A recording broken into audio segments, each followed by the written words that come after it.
Good morning, everybody. Welcome to another episode of Environmental Social Justice. I am your host, Wendy Nystrom. And today I have Mr. Joel Vendette as my co-host. Welcome, Joel. And today's special guest is Keoke King. Now, Keoke is a friend of Joel's who brilliantly thought to bring Keoke onto the show because Keoke is the co-founder and CEO of Participant Assistive Products. Welcome to the show, Keoke. Thank you. It's great to be here. Thanks, Joel. Good morning. Good morning. And Keoke, could you really quick explain to us what participant assistive products are? Sure.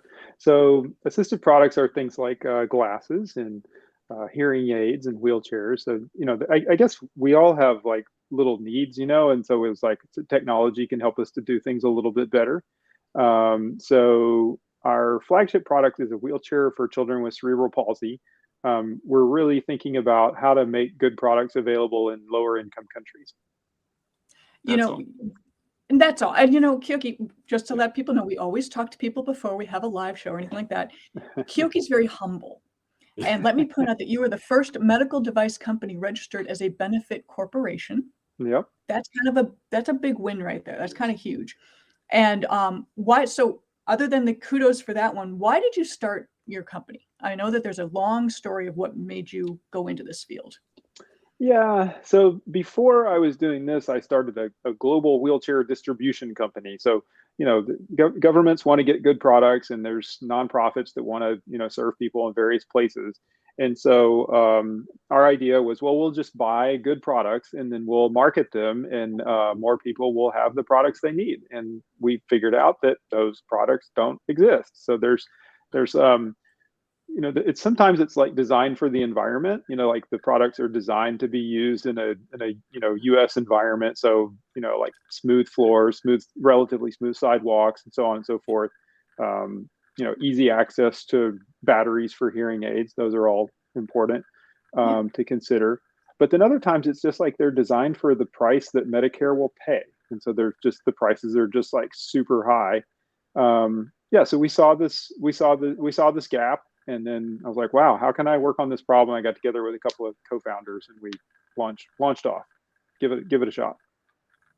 And that's actually, go ahead, Joel, sorry. I know, I'm just, it's amazing because like you make it sound like it was like I had this weekend thought where I'm like, oh, I noticed this, I'm just going to make it happen. And so, I mean, it's really, like Wendy said, you're very humble about Thank you, Joel. The work that you're doing. But so I want to talk to you a little bit about, so right now your primary focus is on wheelchairs, correct? Mm-hmm. Yep. So can you tell us a little bit about like what the products are and how things are going and where you're finding the most need? Oh, thanks. So, one of our products is like a product that my grandmother used. It's like we call it a transport chair. It's like something an elderly person would sit in, but only for, a short period of time. Mm-hmm. Maybe she spent most of her time on her lazy boy or something like that, right? But then there's other people like you may be or have friends that are, spinal cord injury or something. So they're sitting in their wheelchair like all day long, every day. So it needs to really support their posture in a particular way. It's like much more durable. The usability and kind of like how friendly are the features and how does it work? Can the person get it in and out of the car by themselves? So these are things that people want to be more independent.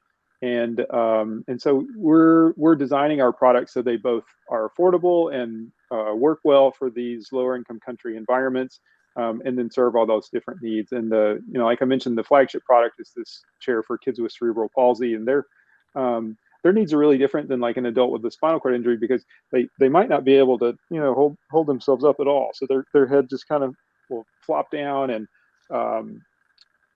a kid wants to be able to go to school and have like, good eye line connection with other people and the class in the chalkboard and all that kind of stuff.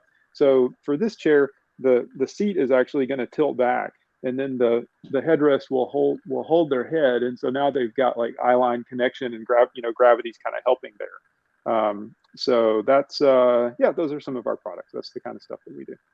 I just want to connect some dots because again, you're so humble. You are providing the gift of mobility to people who generally wouldn't have it. And most people, when they think about wheelchairs, they think of grandma just needs to go from point A to point B, short time in the chair.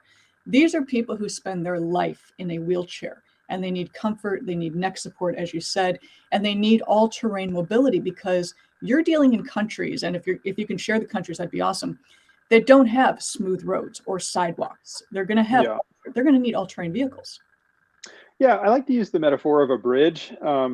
So, wherever you are, if you're in the idyllic Mexican fishing village, just chilling and catching fish by the ocean and whatever local resources are there, and then, or if you're in like a great big city with lots of, things to do and places to go, and, if you're, maybe you could get employment, you could go out there and get education, you can make friends, you can go to parties, you can worship, like all that stuff is out there, right?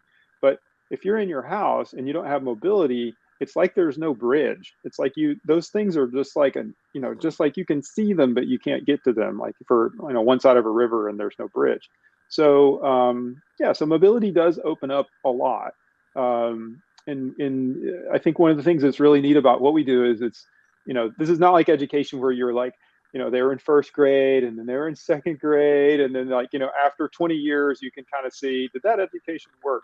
But this is, a lot of times we'll see, kids they're pretty isolated. They're, in their home by themselves all day. There may be a caregiver that could be working or getting an education that is also there, with the child. And then suddenly, oh, they have mobility and they're able to go to daycare and mom can get a job. And the kid went from 0 friends to a dozen, and all the social interaction and all the positive things that can happen. So it's fun. It's fun for me. We get to do something that's like immediately, like very tangibly makes a difference. Now, do the chairs, because you're working with children, is it the kind of thing where they have to be replaced over time, or is it a product that kind of grows with them? Yeah, so in the US, a child would usually get a chair like every 3 or 5 years, and then we've designed our chair so that it does kind of grow with the child. So we lead the industry in expandability. That's the bullet point on the brochure. But yeah, it's important because the chairs are still not cheap, right? So the government or the nonprofit or whoever's buying the chair, it's usually not the family, because they don't have a lot of cash. If you have a kid with a disability, versus the neighbors nearby, your medical costs are probably 1.5 or 2. So it's just like you have a lot more medical costs anyway. People have less disposable income; they can't pay for that chair. So yeah, we want it to last. So we design it so that it grows with the child. I'm sorry, Wendy, I know you're about to speak, but I just have to say, I find this to be absolutely amazing that that this hasn't been done. That the business behind this that has been able to, and people have to keep paying for these things again and again and again, versus it being, like you said, you're working with people that may not have the money or the ability to do that. So to create a product that, yes, it may not be a cheap investment up front, but you don't have to keep redoing it. Right. Every years. It floors me that there's, we're always amazed at, we always say follow the money. But for an industry like this that's so built on quality of life, to have a history where the quality of life is too expensive, or it creates an impediment to create that quality of life, that's disturbing. So I love what you're doing. He's putting people first. Yeah. Yeah. Okay. Yeah. So for the money-oriented, business-oriented people out there, there's some whys behind this, and there's a big opportunity for us. So first opportunity first. So the middle-income country markets, there's something like 40 million people who need a wheelchair and don't have one, and that group will, according to the World Bank, double over the next 20 years, from 80 million people. Okay, so then this is not just really, really impoverished countries where nobody has, these are middle income. This is Mexico, right? So people have some money there. They buy things. They buy cars. So these are real markets where businesses can be successful, and there's a huge unserved need, and we want to be the leader in those markets. So then, to your question, like why is this the case? Well, it's like these are medical devices, right? So R&D for medical devices takes a long time. You have to get all different kinds of testing will be FDA approved. So there's lots of regulatory. You have to do a good job. It takes a long time. So then this is not like, let's start selling hats on eBay. We're just like, well, I bought a hat and I sold it tomorrow. It's like you got to raise a lot of money, and then you're going to have to do a lot of development, and then you can get sales, and then gradually hopefully your brand grows over time. So normally investors want to invest in, like, let's sell to Medicare. And so what does Medicare pay? And that's the price. And then you kind of begin with that. But for us trying to reach these, unreached markets, it's a different pitch to investors. It's a little bit more like an impact investing pitch. But we do expect that we can become a $100 million company over the next 7 or 8 years. Like this will be a big company. I want to throw some statistics that I got from your website that 40 million people in middle income countries do not have access to a wheelchair. 40 million. That's a lot of people who are stuck at home, cut off from society. That's going to affect your mental being, your social interactions. So the fact that you're doing this, again, you're humble, you can beat your own drum a little bit louder because what you're doing is you found a niche and you're putting people before profit, which is very important. Yeah, there's a lot of, you call them comorbidities, but just like other mental health things, physical health things that go along with needing a wheelchair. So one of the gaps is, like, not only people don't have a chair, but they don't have access to knowledge. And like what is cerebral palsy, and how do if the child has trouble eating, how do you help a child with cerebral palsy eat more so they keep their weight on?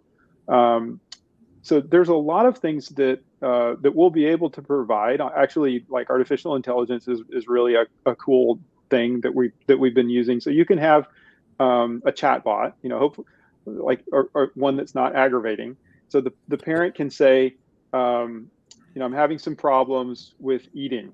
And then the chatbot can say, oh, okay, well, we met before and we know a little bit about your child. And so here's some tricks if you tried these, or here's a blog article, could you try this? Or just like connect people into a knowledge base. So you can imagine, like, if you're a family that's in a very remote setting, the nearest knowledgeable occupational therapist, might be in the capital city. It could be like a, 6-hour flight. So, you're totally cut off from that. But because we can deliver this knowledge and the product support and the other things that we need to do, directly to the family, that's another big value add. It's not only did they get the participant chair, but they got the participant product support. So, I mean, it's like you're really creating, I'm trying to figure out the best way to phrase this.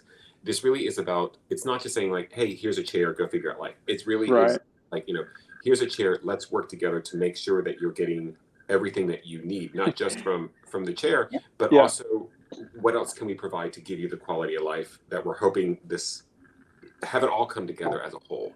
Yeah. So this is not my first rodeo. I've actually done badly before. So one of the things that nonprofits do and for-profits do too, you're trying to accomplish some kind of a thing, right? And so you're like, oh, okay, let's give the person the chair, and then we can count chairs given, and surely great things will happen. But it's like, actually, we scratched our heads back at the beginning. We're like, well, what we want to happen is we want the child or the adult to be participating. Like, we want the adult to be able to get to the job interview and then have the chair not break after they got the job. Like, they need to keep participating. The child needs to be able to go to those social interactions, whatever they may be. It's like, not every kid is going to be, super intelligent, right? They're not all going to finish high school, but whatever participation means for that person, we want them to be successful at that. So then we name the company over here, Participant. So we really count, like, how are we doing increasing participation? And so then a question like, oh, well, we need good product support. It's like, well, yeah, of course, because you can't get participation if you don't, okay, we'll have to do that too. But it's not even just the participation support about the product. It's basically, if you're thinking about the AI and the chatbots and these other things, you're taking it far beyond just the support for the product. And I think that's such an element which I think, the information is there, but people don't know where to go. So if you're able to just say, hey, with us, we're going to help you go beyond. And really, like you said, it's right there in the name, help you participate with life. Like, that's really what this is all about. And I think, it's incredible what you're doing. It's absolutely, it's bringing inclusion to the table. Most people's like, here's your chair, figure it out for yourself. You're actually providing a full service suite of services to help people. Yeah. Now I know that your Cub chair is your your highlighted chair. It won an award, and I know you're like, well, it's not the Nobel Peace Prize, but that's pretty damn good. Yeah. So there's the RSNA, not often talked about, Rehabilitation Engineering Society of North America. I talk about it all the time. I knew you would. So and you'll probably be talking about it like every day the rest of this week, I'm sure. So it's super exciting stuff. But yeah, so there was a conference last year, and we were like the audience choice award. People liked what we'd been able to achieve, and that was cool. Like our peers said, "Good job." So that was cool. And that's important. I mean, these are people that understand the industry, they understand the technology, they understand what you're doing, and they voted for you. I mean, that's very important. So hopefully we'll, so nerds in an ivory tower, right? So where we really want to be winning and where we're starting to see really good results is like out in the field. We've had a bunch of chairs recently provided in Ecuador, and the people have a lot of experience, providing similar products, and they, thought Cub was really great to provide. Like it did a good job serving the children, but it was also like not a hassle for the providers. We've got a clinical trial ongoing in India now, and that seems to be going well. It's a third-party clinical trial, so I can't go over there, fiddle with it. That's against the rules. And then we've had chairs provided, a bunch of chairs in Kenya. There's 300 on the way to Zimbabwe, which is particularly exciting. We won. This is not an award, but there was a global tender offer posted, and there are dozens of kind of the established competitors that were competing, and I think they were buying 9 wheelchairs. This is like a big UN organization. We won 5 of them, so we were kind of like the big, new kid on the block. Comes through amazing. So now we need to actually deliver. The products need to actually be good in a lot of countries. Yeah. So our sales last quarter was, the first quarter shipping was 50,000. First quarter, this should be 250. I think we'll do close to that or more this quarter. So it'll be over $1 million for the year. And I can kind of look at the customers that we know and see, in 3 years, there'll be, 10 million in revenue. So this is, we want this to be a big thing. We're going to really do it. I mean, what has been the biggest hurdle so far? I mean, obviously, how did going through 2 years, I know, right? Yeah, there's a question. Going through 2 years of the pandemic, how did that impact everything? So we raised our funding in 2019, and the assumption was when we closed the round in January of 2019, okay, this is an 18-month runway, so we'll just finish the product and start selling it. And so 2 years later, we have to like stretch that runway, figure out which belts are we going to tighten so that we don't go bankrupt before we ever start selling. So that was a challenge. We had a couple of investors that came through to kind of help us through the gap. Super grateful there. But yeah, the hard thing, like solving these technical problems, setting up the manufacturing, finding the customers, getting into the markets. Even like AI chatbot, which sounds like so difficult. We ran a pilot on that during COVID in Nairobi, and it was, not a slam dunk, but definitely like a success on the first try. So, but yeah, the fundraising is just like so difficult. Well, let's talk about that. How can people find you? And you are looking for investors, and you are looking for people to support you. So what's the best way for people to get in touch with you on that? Well, yeah. So first, check us out and see if you think our products and our mission is like a good fit for you. If you feel like the values align, then let's talk. So go to our website, participant.life, and watch the videos and read about us a little bit. Send us a message from the website. I'll probably reply the next day. Those go to my inbox. So no spammers, please.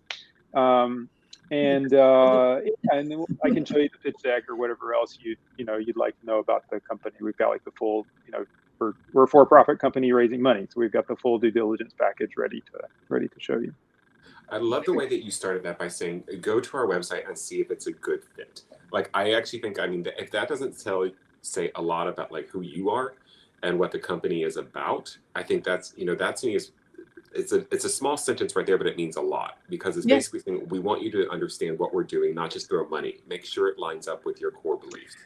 Yeah. So, You know, and I'll throw this out there to other, like, company founders or board members or whatever. But so we're a B Corp pending company. We're registered as a benefit corporation. Pretty soon we'll have the little B Corp logo, like Patagonia and others.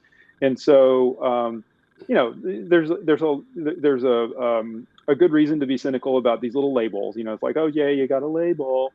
Does that really mean anything, right? So B Corp does actually check. Like, we do get audited that we're delivering on our commitment. So that's really important. And we got the support of the community and so on.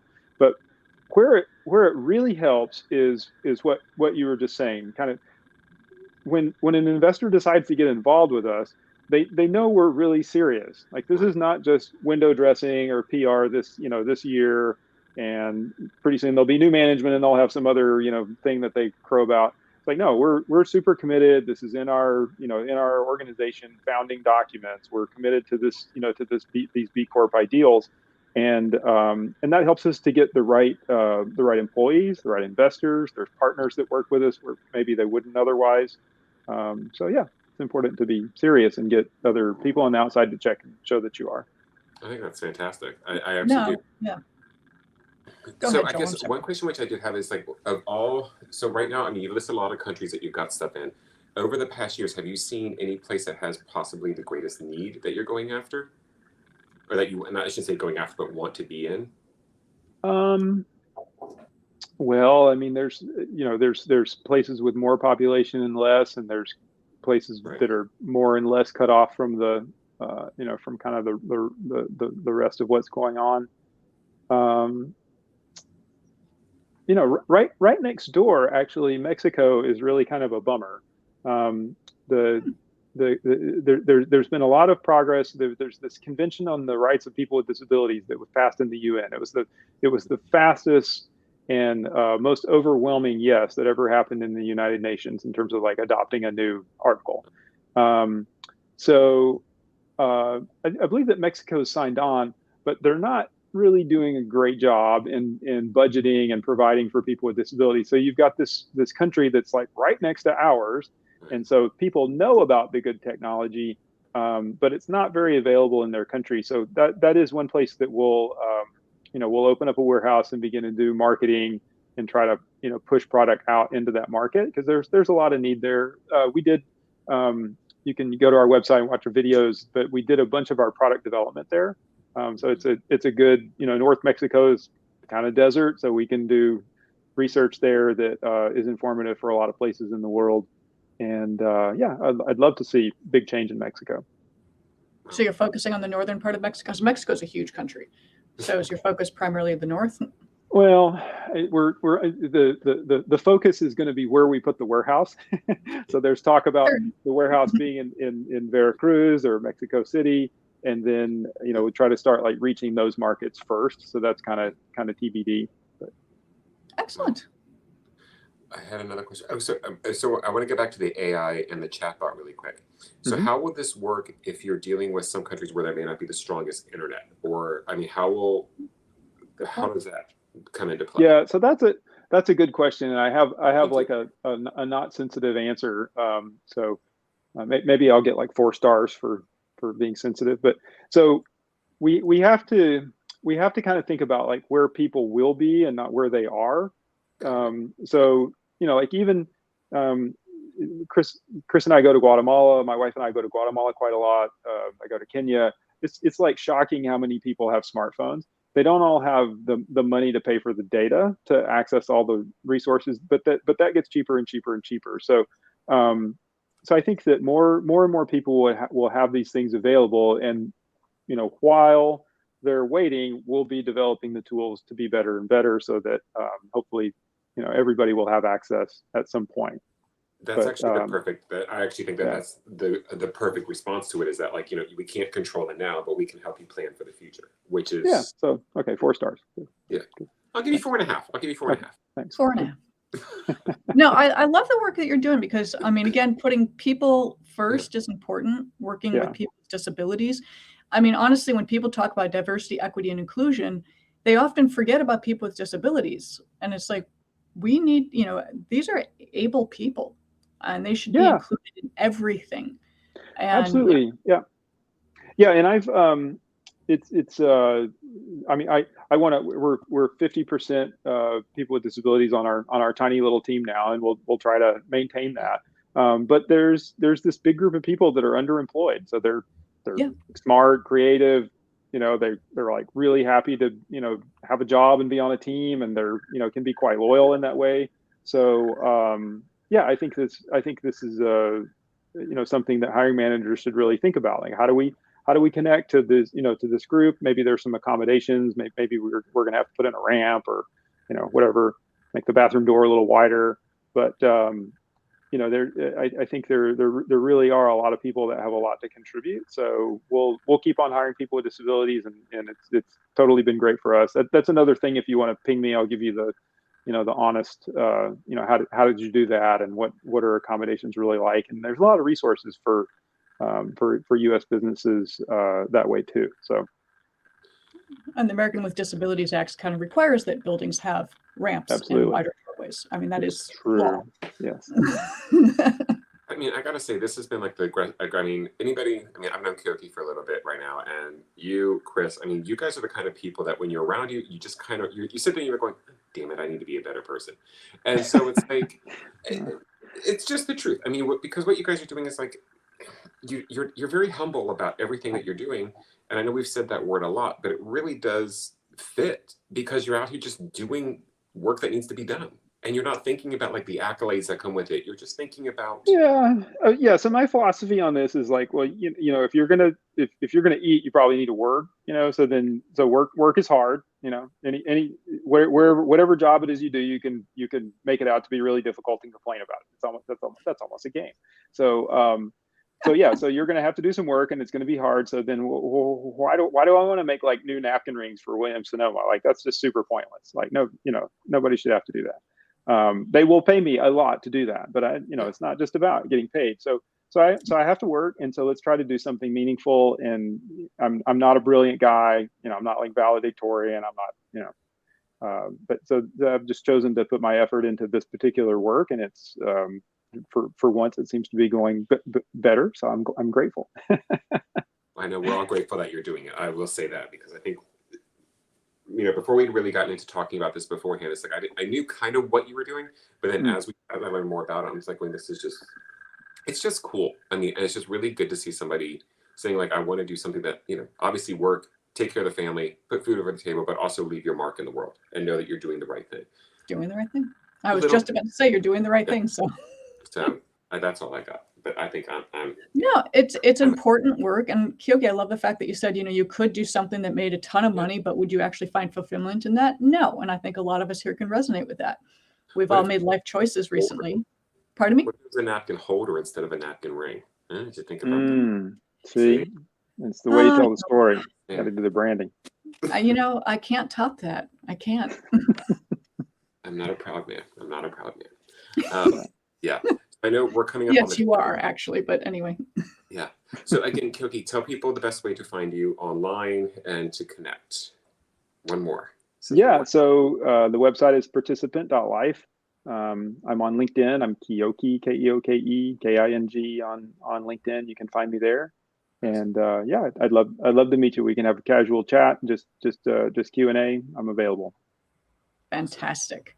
Well, thank you guys so much. Keoke, the work you're doing is important. People need to know about this. People need to invest in this. It's going to be huge. We have, again, 40 million people that do not have access to wheelchairs. This is important work. So thank you for that. Joel, thank you for the introduction. Definitely, Keoke, come back with updates on how you guys are growing, because I have a feeling you're going to be exploding. Oh, and sweet. And thanks, Wendy, and thanks, Joel. We'll see. Yeah, it's my pleasure to be with you guys. This is a lot of fun. Thank you for the exposure. Absolutely. So guys, I'm Wendy Nystrom, your host with Environmental Social Justice, with my co-host Joel Vendette. And again, Keoke King, check them out at Participant Assistive Products. It's participant.life is their website. And we will see you guys later. Have a great day. Take care. Goodbye. Bye.